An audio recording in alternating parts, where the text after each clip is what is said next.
Nintendo Switch has over 12,000 games, most of them pretty great. But today we're diving into the 8 absolute worst. 4 of them made by Nintendo, 4 made by others, and I handpicked these based on reviews, what's actually in the game, and personal experience. And at number 8, we have Endless Ocean Luminous. Endless Ocean Luminous, the May 2024 Switch game. I was hyped for this as I played the previous 2 Endless Ocean games on the Wii, and it 100% let me down. When you boot up the game, you'll see 3 modes: shared dive, solo dive, and story mode. The main attraction is the shared dive, so I chose that on my first playthrough, and it's basically a multiplayer open world ocean where you can dive and see all sorts of fish. You feel like you're learning. So after that good fun, you go to the story mode, and here's where the cracks begin to form. In story mode, you are greeted by an AI narrator assistant? I don't know. This AI voice, they even say they are an AI, leads you through the story mode, and the story mode is just awful. Not only does everything that you're doing feel pointless, the story mode goes by chapters, and some chapters are literally just cutscenes. You do nothing. And there's this one that is terrible. Chapter 1, level 2. You see this huge fish that seems like it's about to attack you. Your AI person says, "We have to get out of here." It builds up this big moment just for a cutscene of your character to peacefully swim away. You just built up all of that for nothing. So after that, you go back to doing the shared dives or the solo dives. You find more fish, and after a few hours, you feel like you've done everything and can't find any more new fish. And then there's no point of playing it again. This sucks. Sure, there's customization in the game, but I didn't even touch on the performance issues, lack of content. Don't buy it. This is also $50. You don't want this. Guys, I can confidently say, out of all of the racing games on Nintendo Switch, Tiny Racer is the worst. You boot up the game, pick a car, pick a map, and you're off. Sounds fun, right? Well, the main thing wrong with this game is the controls are so bad and it has glitches beyond repair. You'll watch this gameplay and think, I'm a bad driver or I'm bad at the game. That's the controls. Did I mention they also make you use Joy-Cons? You can't use a Pro Controller. And so you're driving, you're cruising,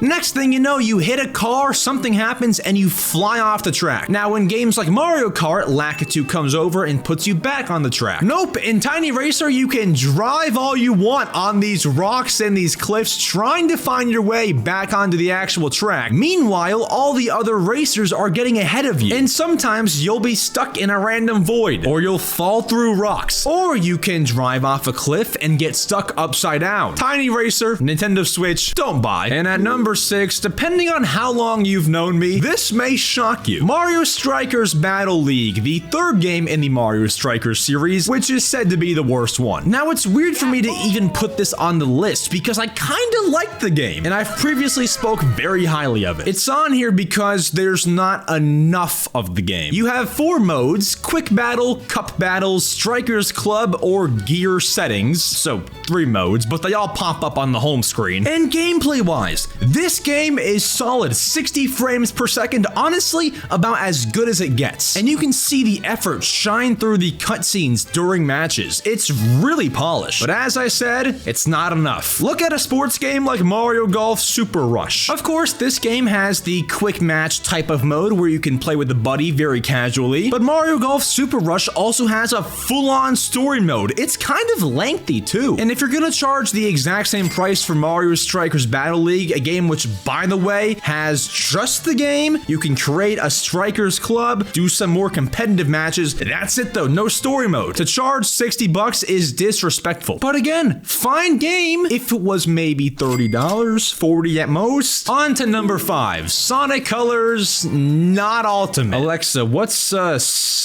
antonym to ultimate? Antonyms for the word ultimate include preliminary, initial, incomplete, limited.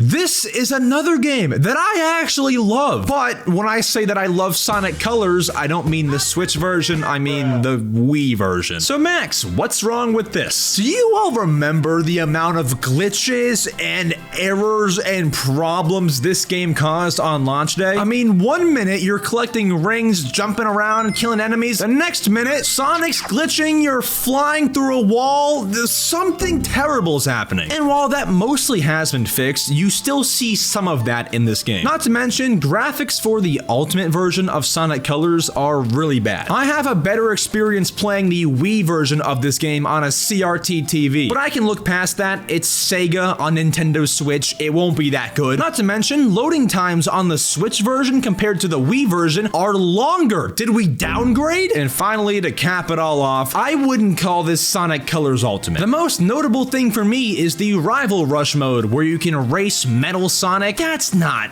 that new, but I will say, at least it's not $50, $60 around there. It's $30, so I can accept it, kind of. Not really. Next, if there's any game out of these 8 that you actually should not buy, they're all bad, but if you want to buy one, okay. This game, you cannot buy at all costs. Vroom in the Night Sky is one of the worst experiences on Nintendo Switch. You were probably expecting me to say N64 because it looks like an N64 game. No, it's a Switch experience. The first thing that you'll notice is when the game talks to you in the beginning on your first time playing, there's terrible broken English. Some people can look past that, not me. Are you the first time to play this game? And don't worry, that isn't a one-time thing. There's tons of broken English. Okay, Max, they have broken English, graphics are bad. What's actually bad about the game? The bad part is it is the most repetitive game of all time. Pretty much the entire game, you are a magical girl, as they call you, on a flying bike flying through yellow hoops. That's the game. Which is fine if that is the game that you want to create as a game developer, but I need something here. You know, in Mario games, you can say, oh, he's going to the flagpole every single time. It's so boring. I don't think that way, but if somebody wants to say that, okay. My argument would be, well, the main goal at the end of the game is to beat Bowser and save Princess Peach. There's some story there. I'm not saying Vroom in the Night Sky has to have some crazy boss battle, but I need something extra to keep me into the game. Otherwise, I'm just flying through yellow hoops the whole time. They have vehicle customization, they have different stages, but each one has you flying through yellow hoops and hearing this annoying sound the entire time.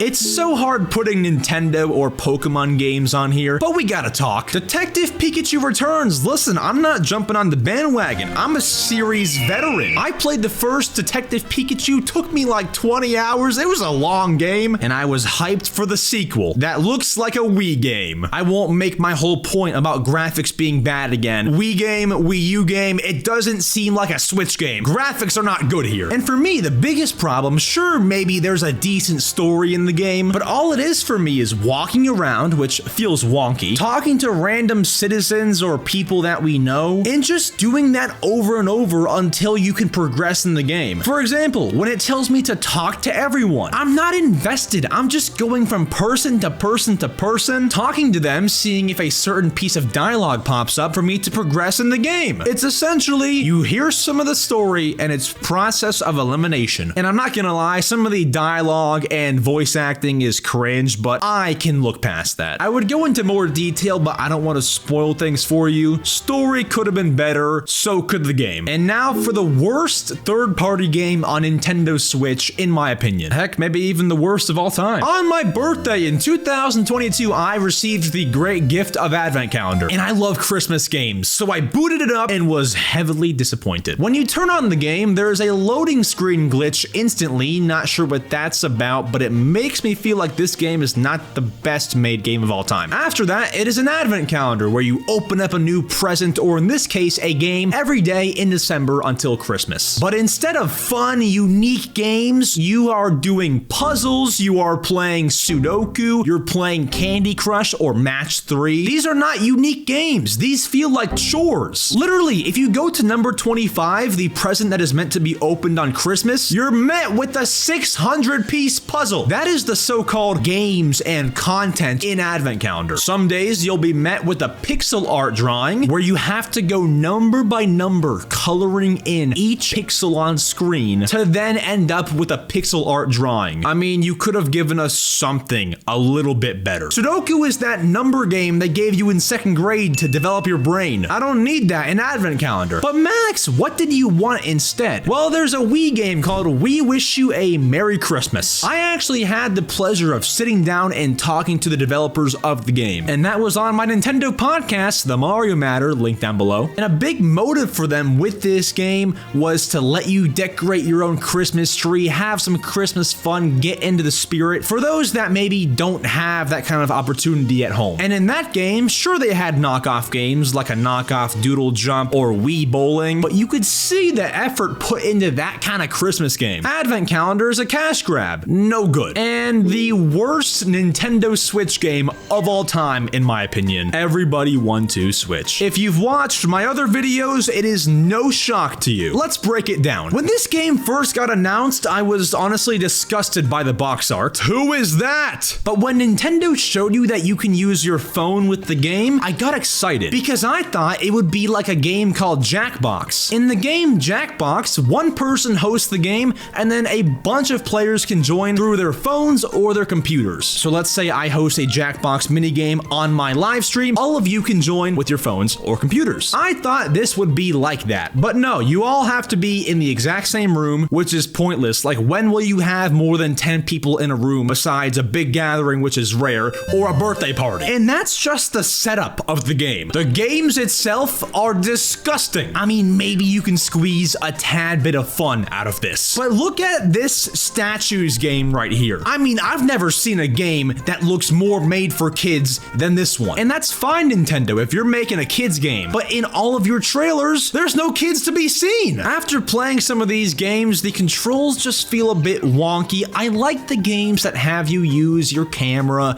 That's creative. But overall, if I was not a Nintendo YouTuber and I was a casual Nintendo fan and I picked this up to play with friends, I would be so disappointed it's not even funny. As a YouTuber, I can buy this and laugh, but for the people who actually wanted a party game, I'm so sorry. It needed better games and I need better outros, because here is where you can subscribe to the channel. Thank you all so much for watching. Here's my Nintendo podcast channel, and here's a video where I review the Nintendo Switch's life. It's a very cool video. Go check it out. I'll see you all soon. Adios.